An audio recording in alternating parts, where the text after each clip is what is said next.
वालिदैन में से एक मुसलमान हो और दूसरा काफिर हो, अब बच्चों को मुसलमान शुमार करेंगे या काफिर शुमार करेंगे? कि अगर बच्चे बालिग हैं तो फिर उनके इस्लाम और कुफर का एतबार बच्चों के एतबार से ही होगा। बच्चे जिस मज़हब को इख्तियार करेंगे वही मज़हब उनका शुमार किया जाएगा।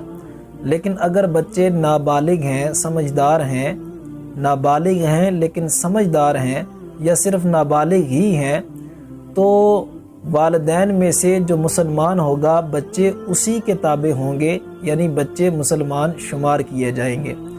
इसमें ये उसूल है कि वालिदैन में से जो बेहतर दीन पर होगा बच्चे उसी के ताबे होंगे, और सब अदयान से बेहतर दीन अल्लाह के यहाँ दीन इस्लाम है। यही बात फतावा रज़विया के अंदर मौजूद है।